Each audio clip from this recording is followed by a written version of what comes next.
Welcome back, ladies and gentlemen. It's another KBS Coffee and Chat pre-show stream right here. So if you have got anything important to be doing right now, please do not let me get in the way of that. We're going to be chilling.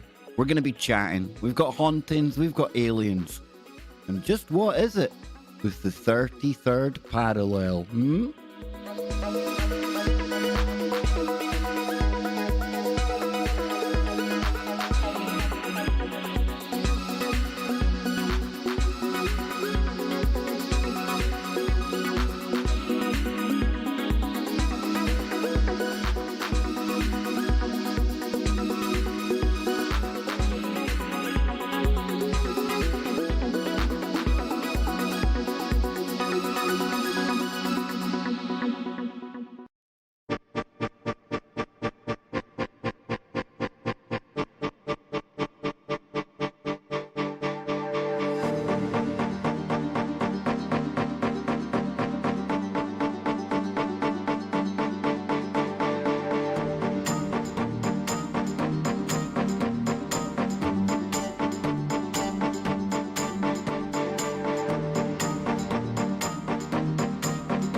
Something a lot more chilled today. How we all doing? And a big thank you to the latest member on the channel.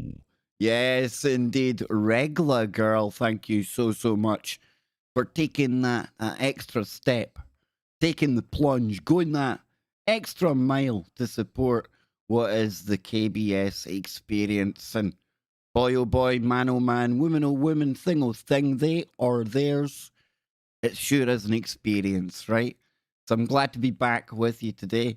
Very easy for me to set up the stream today because Wookie, yes, 2 days on the trot. He's sitting there primed to get into the chat room first. So big shout out to the Wookie. Bernays, Jennifer, Bet. We have got Carol in there. Good to see you, Carol. Polly, good to see you. Jose, Ramon, Francis. We have the Sunny Monk. We have also got Wanda. Who else we got in there? We got the Regla Girl in green. I'm loving it. I'm loving it. We have got Jocelyn in green. Member. Loving it. We're almost up to 60 members, folks. And the memberships is what really keeps this channel going.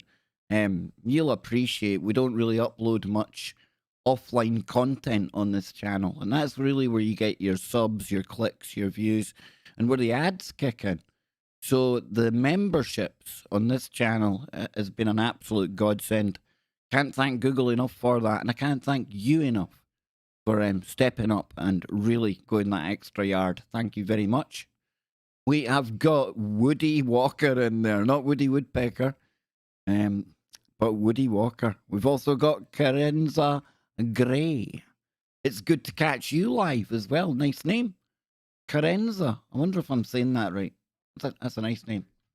Anywho, today, later on, in just under an hour's time, Scotty Lopez, I hope, I hope, he'll be in the hot seat with me on KBS over on TFRlive.com. You can get it on our Disco, you can get it on TalkStream Live, paranormal radio apps, probably a handful of other ways to tune in.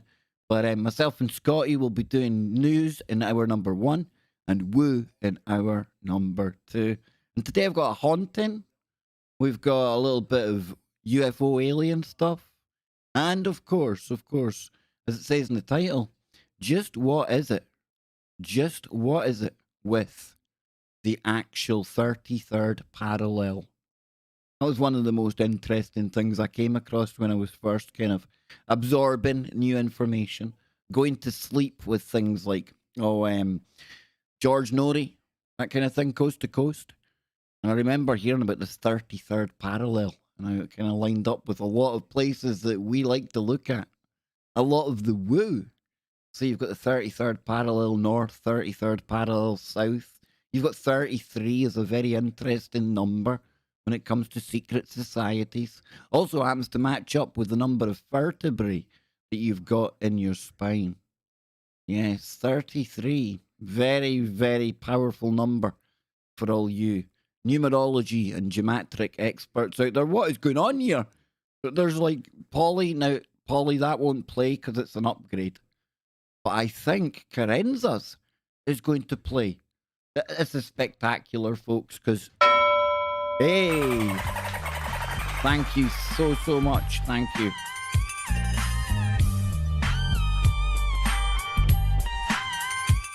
You get the thug life music because you're in the club. That's it. You're in the member zone now. You get your own safe space on a Sunday. You get all the emojis that are now unlocked for you. But like I say, that's what really keeps us going around here. Really, really means the world to me. So thank you so, so much for that. We're coming up close on 60 members, but we actually need to get to 70 to unlock the next emoji. And if you are a new member, always remember to check the community tab over here on the channel. And you will see that the link is actually live right now for this week's post. And you'll be able to see that if you're a member. So without running the risk of alienating people who haven't become a member, because it's all good here. It's all good. I just truly appreciate the people who do step up, but please don't feel left out or like some kind of sitting second class YouTuber on the channel. We're all equal here. Everyone is more than welcome. And we only do the one member stream a week. It's not like you're missing out on a whole heap of content. But as the members grow, we'll start to do more stuff over there. Okay? So we're going to get into our first little story here today. And it's a haunting. Yes, indeed. And one of my favourite movies from the past 10 years or so, horror movie, that is. And for somebody that likes horror movies, if you like horror movies out there, Phoebe, I totally get it. I totally get it. Don't you dare. You don't even have to explain. And I feel bad the fact you've even had to say that because I'm there with you, Phoebe. I totally feel the pinch as well. We all are. So that's why I try to make everything as free as I can. And that just helps to pay the internet bill, keeps the lights on, keeps me going because I'm not working anymore. So don't worry about it at all, Phoebe. All right? Done. Let's move on. Move by that one. So yes, I was saying horror movies, right? If you are a fan of them, I would say they've gone downhill dramatically from when, like, 1980s. Nowadays, it's really hard to find a genuinely good horror film. But The Conjuring was one that came along, and that was one that really made an impact on me. Really enjoyed it. I enjoy getting the bejesus scared out of me. Are you surprised? Being Kev Baker, Woo Master? But it's The Conjuring that we're going to be talking about just here today because there's a new movie on the way. But there's also this story kicking about right here. And I thought this will be a good way to warm us up for some Thursday shenanigans with Scotty Lopez on the main show. We see here it says, Conjuring house owner says it's still haunted. Still haunted. Don't worry, I'm going to stop playing with that button so much. I think I'm even doing Anne's head in with it. It says the family who live in the real-life house on which The Conjuring was based claimed to have seen ghosts there. Immortalised by the 2013 supernatural horror movie The Conjuring, this remote Rhode Island farmhouse was the scene of a notorious real-life haunting that plagued the Perrin family for years. The story goes a witch had cursed the property, dooming anyone who lived there. Now, the Perrins experienced all manner of unexplained occurrences, which reportedly became increasingly sinister and threatening as time went on. These days, the house is owned by Madison Heinzen. Apologies if I'm pronouncing that wrong. And her family, who moved in back in 2019. It doesn't appear as though the activity at the house has settled down, however. So Madison in particular has had sightings of what she described as a woman in a wedding dress. Why is there always or very often, You get the white lady or the haunting, the woman goes up and down the stairs. I, in my crazy little quantum mind of mine, think that typically women are more emotionally charged than guys are. And I wonder, because of all the worries they take on, back in the day as well, it was a lot harder life for a woman back then. You wonder if that creates an almost a frequency, that emotion that is partial to leaving these residual type memories, hauntings, call them what you will. Haunting for me because it would scare the crap out of me if I was to see one of these ladies of the night walking up the stairs or something like that. You know me, I like my ladies, but I prefer them in the physical realm. You hear me? So it says here, this happened last year when I was in the kitchen, she said. I was eating dinner by myself and I saw someone run by me. I caught it by the left corner of my eye, and all I saw was a veil and a skirt, and it just vanished into thin air. Like David Copperfield, David Blaine, a magical skirt. Whoa, terrible. This had all happened in the span of 3 seconds. And I just sat there in complete disbelief, not knowing what to do afterwards. The new owners have also observed doors opening on their own and heard mysterious disembodied footsteps echoing in the darkness, among other things. I don't have the feeling of anything evil, but it's very busy, said Madison's dad, Corey. You can tell there's a lot of things going on here. Ooh. As things stand, it doesn't look as though the activity is likely to stop anytime soon. Now, this one here is just one haunting that I can think of. But the Amityville haunting as well. Let me just dig up a bit on that. Amityville. Now, talking of hauntings, you will all be aware that myself and Travis and Derek and Bill Bean team up on Sundays for Warrior Mode, right? If you're not, that's okay. We're there every week. What was that? You know what that was, folks? That was a new bit of graphics. And I nearly jumped out my chair there. But I'll play that for you in a little moment, if it works this time. Sat all day doing this thing, and it's rendering away, and then I noticed for some reason there's one frame that glitches. So I've tried to fix it. But anyway, I digress.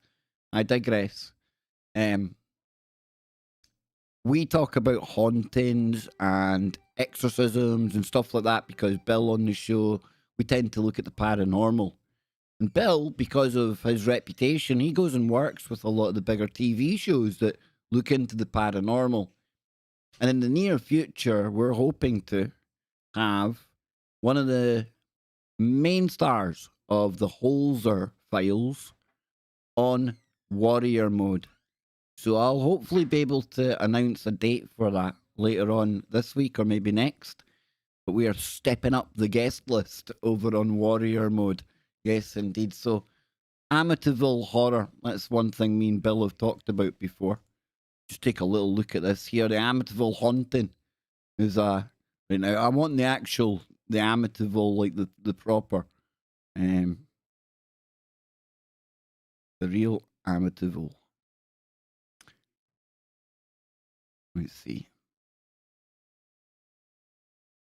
There were haunted houses before Amityville, of course, but no one place has made as deep an impression on American pop culture in the past half century or so as the notorious Long Island home, the site of a terrible, terrible crime, and then the basis of scores of books and movies. You know, that's one that always springs to mind when I hear of hauntings and things. It says history does not record what a bunch of Long Island newspaper reporters thought they would hear on February 13th, 1976. Big shout out to you 76ers out there. Yes, as they were hustled into a modest book-lined attorney's office in the village of Patchogue. I don't know, Patchahogie? Patchahogie, I think, yes. New York. It's Patchahogie now, anyway, right? In the room that morning, the press would be introduced for the first time, but certainly not the last, to George and Kathleen Lutz, two two relative newlyweds of indeterminate employment who had very suddenly left their dream house in Amityville the months before. So rumours had been floating around the sleepy area on the south shore of Long Island that the Lutzes had left because the house was haunted. George and Kathy Lutz in their mid-30s looked like a normal couple, at least normal for the 70s. He had lots of he had lots of pin straight, light brown hair and a full beard. Beards are back in now. You see how that all kind of loops, that whole nostalgia loop. Nothing new under the sun, folks. She had a blonde and feathered haircut that framed a round, sweet face. Now, in the press conference, George did more of the talking. He took the tone of somebody who had been forced, reluctantly, after long consideration, to come forward with his story. He said he did not want to get into the details, but yes, he said, a very strong force had driven his family from the house. Yes, he wanted to correct some facts. Says no, his family had not seen human shapes and flying objects in their home. No, they had not heard wailing sounds and seen moving couches. But yes, they'd left the house after owning it for a month with just 3 changes of clothes apiece because of our concern for our own personal safety as a family. Now, I'm going to come back in a moment, folks, because my better half, Annie Dews, has arrived home from work, and it would be extremely rude of me, and has been rude of me so far, to have not turned round and said hello. So I'll be back in a moment, folks. Don't go anywhere, or I'll be getting a chew.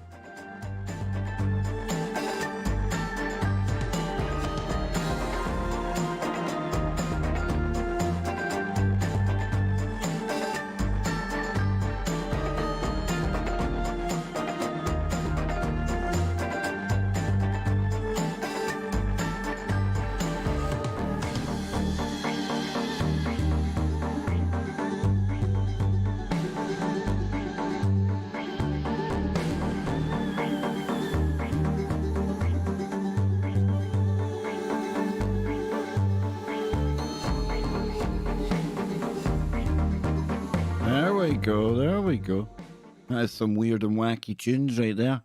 Very befitting, I think, of the Amityville.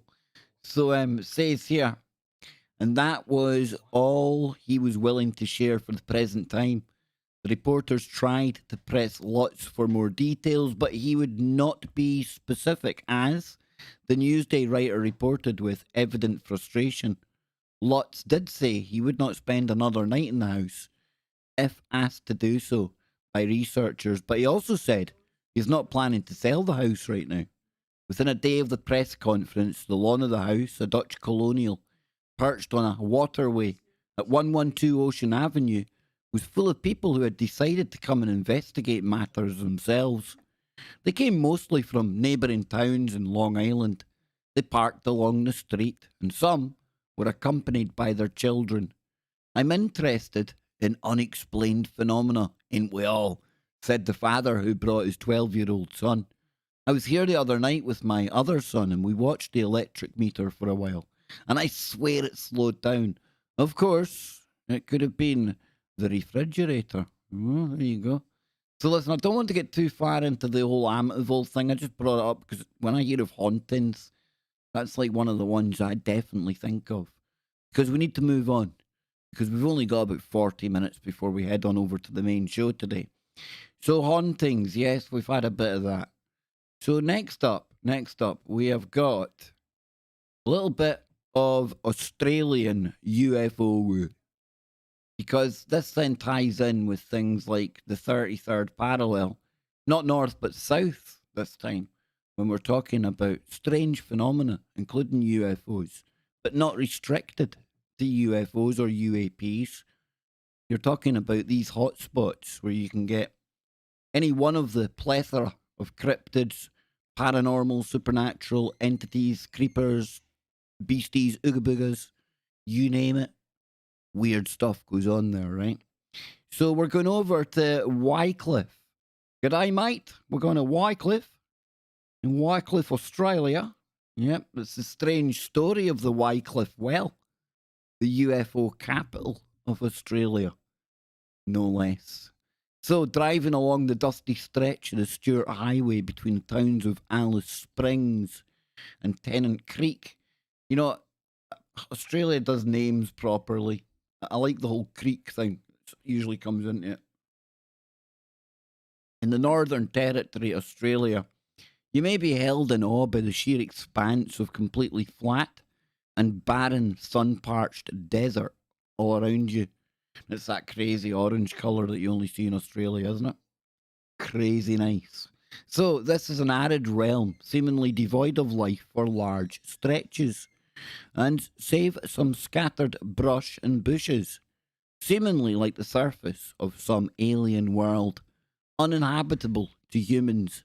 It is this sheer desolation and lack of any civilization as you meander along the bumpy, unkept road that may cause you to be surprised to see spring up a sign that boldly states, "Caution! Alien landing site ahead." And this is why Australia takes the woo to the next level. Not all countries go to this length. Granted, in Scotland, we have designated Bonnybridge a dark zone because that's our UFO hotspot here. So, no ambient light in the area. Oh, everyone looking for our space brothers. We're all waiting for the Nordics. If we're Scottish, we've got to be honest about it. So it says, as you drive on, you may pass another sign with a prominent alien head on it, welcoming you. That sounds a bit sinister. It sounds like they've actually pursued one of these aliens, done a pentic, shot it down or something, and then they've done the nasty, like a warning to any other aliens that land in Oz. Not good, not good. It says here, as well as plastic statues of aliens. It's almost like a shrine. Cool. Then a ramshackle collection of shacks. What a great term. A ramshackle collection of shacks. Great work. A tiny gas station and a roadhouse in the middle of nowhere. Well, this sounds like the start of a country and western song. Adorned with murals of aliens, UFOs, and with more alien statues standing around staring at you. The whole of it is sitting within the inhospitable realm of dust, dirt, and sun, and emus and koalas. So welcome to the outback settlement of Wycliffe Well, the self-proclaimed UFO capital of Australia. I think there's something kind of cool about being the self-proclaimed. That's like people that have said, to hell with the rest of you. We've decided. We are. I like it. I'm liking it. So it says, the remote, only partially inhabited roadside settlement originally began its life as a watering point along the stock route for the Overland Telegraph Line in the 1860s, going on to serve as a way station for servicemen during World War II. So during this time, the area became well known for its intense UFO activity, with soldiers reporting all manner of sightings nearly constantly. Before long, you see, look at that there, soldiers reporting sightings nearly constantly. And we think when we're listening to these pilots and things, looking at the UAPs, the alien UAPs, we seem to think this is something entirely new. It's not. The only thing that's new now is we're getting to hear about it more. And you have to ask yourself, why? And you have to be really on your toes, because if you're like me, you want to believe. But that doesn't mean you have to open your mind to the point where your brain falls out, black goo, wrong with the woo. You know where it goes, okay? So before long, I digress. Before long, the area was attracting not only soldiers, but curiosity seekers and UFO buffs as well, who came here hoping to see strange things in the sky, and for the most part, rarely coming away disappointed. In the years after the war, the visitors kept coming, And so a man by the name of Lou Farkas decided to capitalise on the region's UFO craze by purchasing the local roadhouse in the 1980s to turn it into the Wycliffe Well Holiday Park. Gas station set up, bar installed. Every Australian settlement needs a bar. Okay, on the premises to serve what he says is the best selections of beers found anywhere else, with about 300 different labels when fully stocked for all those thirsty alien hunters. And the roadhouse turned into a sort of gas, food, lodging general store. Curio shop, one stop shop for the UFO nuts coming through. Even setting up a campground, a large artificial lake for fishing, and a recreation area, a souvenir shop with alien-themed oddities, and around 60 acres, all covering 60 acres, sorry, and creating a sort of oasis in the desert for those looking for aliens. I want to move here. Who's up for it? Who's coming with me? Come on, man. Surely there's somebody out there that would love to see me like disappearing off YouTube for a while. If that's the case, you can send me to Wycliffe Wells. I'm telling you, I will happily go there. I'll take some time off, and well, I wouldn't, because I'd want to stream from that place, wouldn't I? So yeah, you don't get rid of me that easily. So it says, I read a journal, it might have been an American journal, that called Wycliffe the, quote, UFO capital of Australia. So I picked up on that and went with it. Now, originally, Wycliffe Well was just a fuel stop. When a highway opened, or the highway opened, I started working on the idea that rather than tourists leaving Alice Springs and just heading blindly north, they'd be heading to me. I first arrived in Wycliffe in 1985. It was supposed to be a 5-year experiment, but 5 years turned into 25. That can happen, especially when you're looking for aliens in the desert and there's thirsty alien hunters that need their beer. G'day, mate. The problem being that during that time, I just kept on investing in the place. There was already UFO activity in the area, and I came here to discover that tourists were coming in just to have some sort of memento for this UFO spot. And that's how I started making up the souvenirs. He was only making up the souvenirs, folks. He wasn't making up the aliens. Come on. Then we made a mural of a UFO based on a sighting we had in the area. People would come and take pictures of that mural and nothing else. That's how we started converting everything, every wall, every bit of space in the area, to do with space, to do with aliens, to do with UFOs. It got famous very quickly, and it put Wycliffe Well on the world map.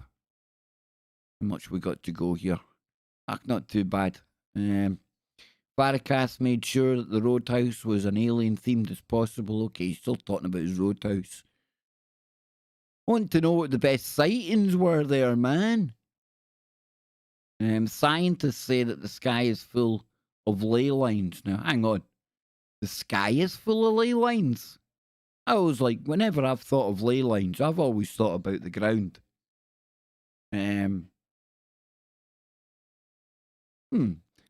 Tell me what you think in the chat on that one, folks. And but when I hear ley lines, I think of like along the ground, like energy coming up from the earth, but never like thought about it in the air as well. So scientists say that the sky is full of ley lines which act like highways for the UFOs to travel along. But these energy lines must meet somewhere. And one of those crossroads or intersections lies directly above the middle of Australia. That's why we see so many here. So what's going on here? Is there anything to this? Or is it all just some cheesy marketing scheme? People continue to swear that they have come across UFOs here in this remote oasis of weirdness, far from civilization. That sounds like my ideal home. A remote oasis of weirdness. Yeah, I'm happy. So it's hard to say whether there are any aliens and spaceships here or not. It's all a rather odd and wild ride, as well as an incredibly weird and yet undoubtedly charming roadside attraction in the Badlands of Australia. Perhaps worth checking out if you are ever passing through Oh, absolutely. Absolutely. That would probably be number one on my list. Meh, don't know. Nah, probably not. Three. Uluru, obviously. Gosford glyphs. I'd want to see that. I'd also want to see the Gympie pyramid. Yep, yep. And then we could go there. And listen, it's not a question of if there's aliens or if there's UFOs. Come on. I mean, as we've talked about on the show with Evan and Stephen Strong, we've had our Australian brothers and sisters on, our uncles and aunties. We've heard from the ancients. We've had knowledge from the dream time. And it's not a question of if they've ever been there or if they're coming here now. I think there's enough anecdotal and some scientific evidence that there's been very weird stuff going on in and around that region of the world, way, way into the ancient past. And when I say scientific evidence, I'm thinking of the book that I often refer to, Hybrid Humans. And it talks about a particular type of stone that's found all around the coast of Australia, up towards it goes way up north anyway. Can't remember where it actually heads to. But the only way you get this stone is if it's created under like tremendous heat. And they say in one of these studies that one theory that to how these rocks, this metal, this stone got there, and it been spread out over such a wide region, is that it must have fallen from the sky. And then you hear about people recounting these ancient alien battles over the sky in Australia. It is what it is. I provide, you decide. I'm not trying to tell you what's happening here because none of us know that. None of us know that, ladies and gentlemen. But talking of ley lines, that takes me to what I was going to kind of look at today. And we'll probably take a look at this over on the main show, actually. I think this could be quite interesting. Hopefully Scotty Lopez can be there.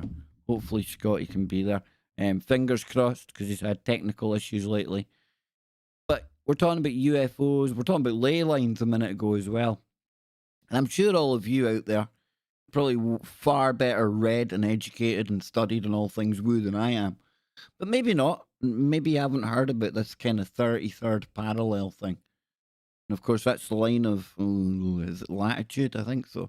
Line of latitude around the surface of the planet. It's not a perfect sphere. It's a bit like I like to say it's a bit like a hemorrhoid, but it's spherical-ish, right? But you got the 33rd parallel north and 33rd parallel south, and then the equator around the middle, right?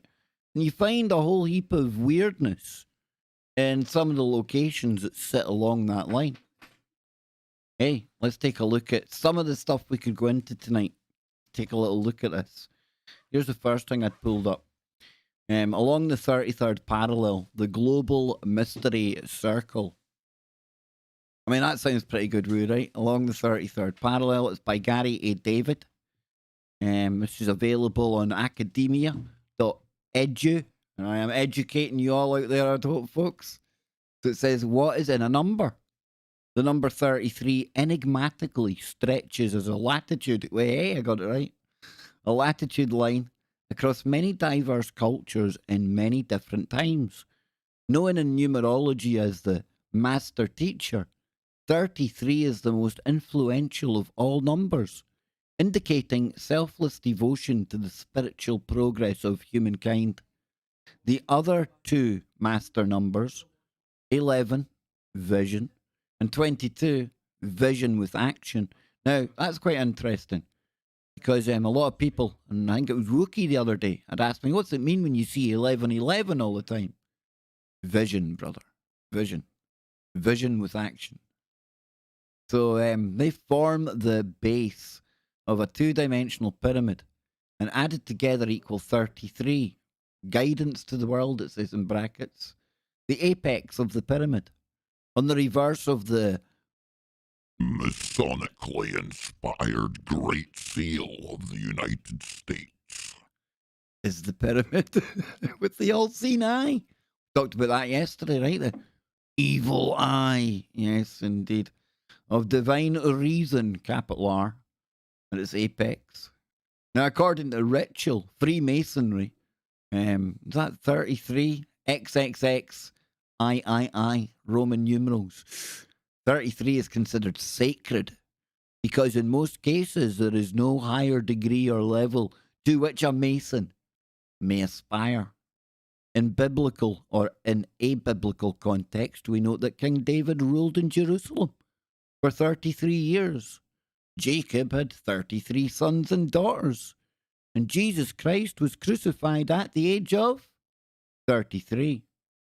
Two interpreting triangles, two interpenetrating triangles, oof, naughty, naughty triangles, whose apexes point in opposite directions from the hexagram, or form the hexagram of the Star of David.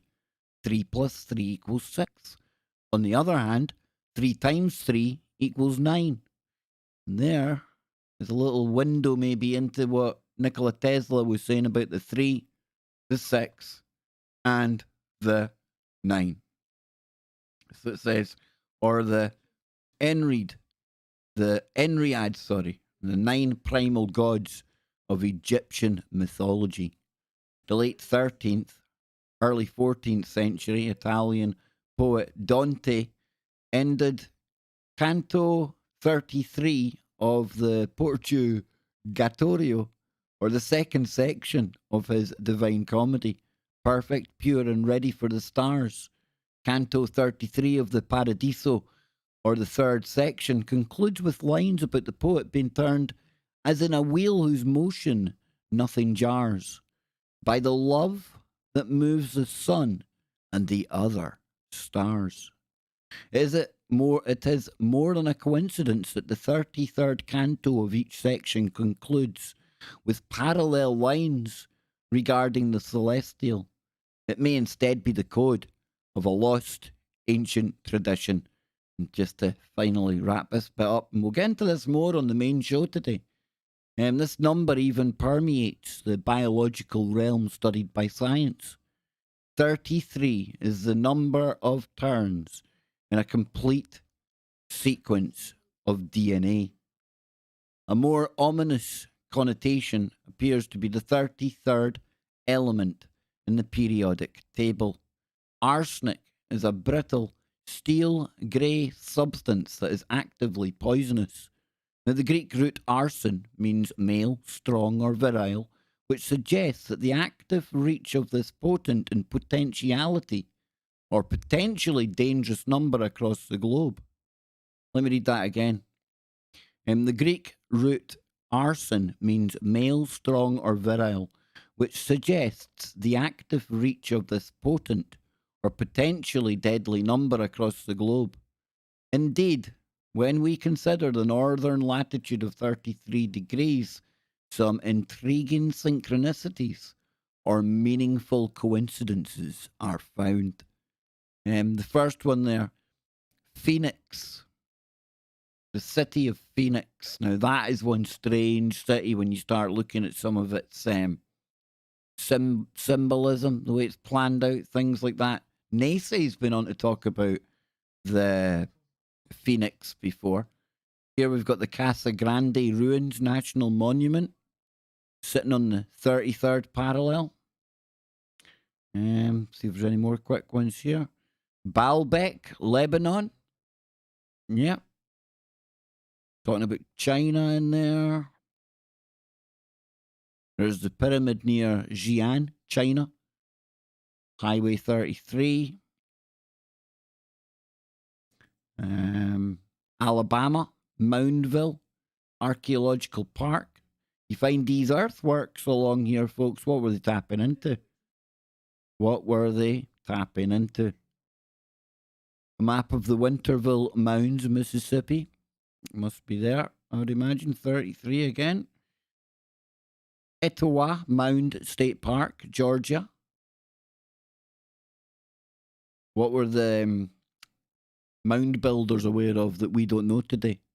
Blythe geoglyph, 210 feet long.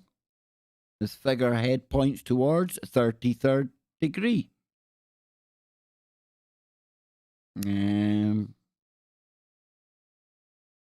petroglyph of a Maltese cross. Oh, the Masons. Not the Masons, sorry. Pardon me. The Templars. But they're all the same, right? Three Rivers, New Mexico. Gila Cliff Dwellings, New Mexico. Tonto National Monument. These are just some. Trinity Site Obelisk. Yeah. Yeah, they were cracking open portals, you could call it, when they were smashing atoms together and ripping the fabric of space and time, and they'd done it in the 33rd parallel. Just saying. Georgia Guidestones, was that somebody?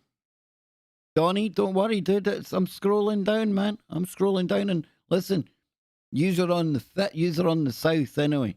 Use it on a different one. I've got that covered for tonight. There's the Guidestones there. This one tends to be dealing with the north, Donnie. But look, I've got the southern one dug up for later. There it is, see? Right through Australia. I've got you covered, man. Got you covered. The Arizona Lights. Or was it the Phoenix Lights, sorry? What else we got here? Hole in the Rock. Papago Park, Phoenix. Here we go. Scotty Lopez is in the house. Give me 2 secs. 2 secs, bro. Just wrapping up the stream. Ooh. So yeah, this is just like a little taste, but we've got the north parallel. You can see it there. And this is what annoys me. When you go on the map, you can't actually see it. You can get an idea of it there. You know, through Egypt and through the Middle East. We've got that, Arizona, all these places. You see the south here, Australia. It's got South Australia, New South Wales. That's what it goes through. Well, I don't know, is it maybe some superhighway for the old aliens as well, the UFOs? I don't know. You know why I don't know? Because we only barely know what's happening in 3 or 4 dimensions. We speculate there's up to 13. But we can't even like describe in words how that would work because we don't even know what that means. So are there these areas around the planet that line up with other dimensions where it is more accessible? It makes sense, but doesn't mean it's right. Listen, I've had a blast today. 60 of you out there almost watching this right now. I'd love it if you could come and join me and Scotty on today's show, the Kev Baker Show, over on Truth Frequency Radio. That'll be at tfrlive.com, TalkStream Live, Paranormal Radio app. Or if you're over in our disco, you actually get to watch the show as well. So shove the camera on in there. I don't care how you get to listen. I'd love for you to go to TFR website to listen because it's the home of the show.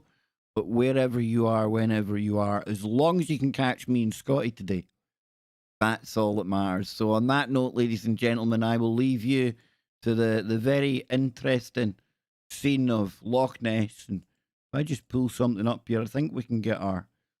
I think this might be like our reggae. I'm not sure. No, it's not our reggae. Where did it go? I think this is it. There we go, man.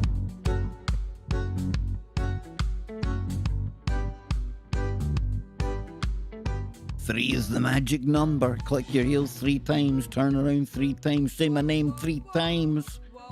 Oh, Dr. Respect, Dr. Respect, Dr. Respect. I done it. Whoa, whoa, whoa.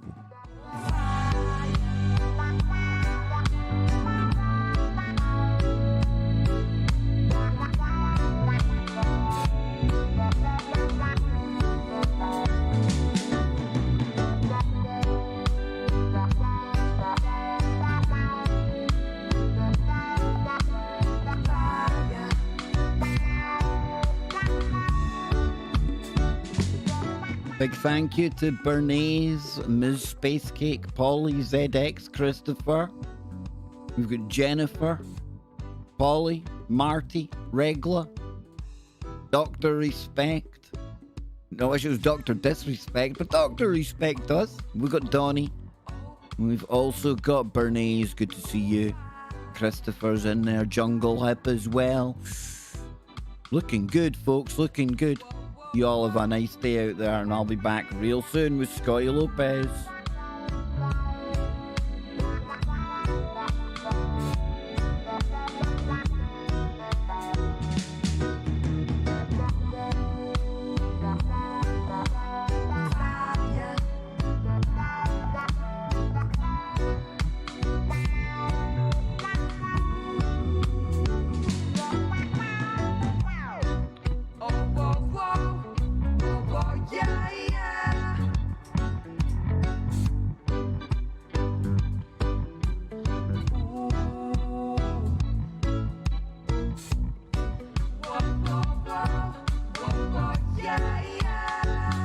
Wah, wah, wah, yeah, yeah.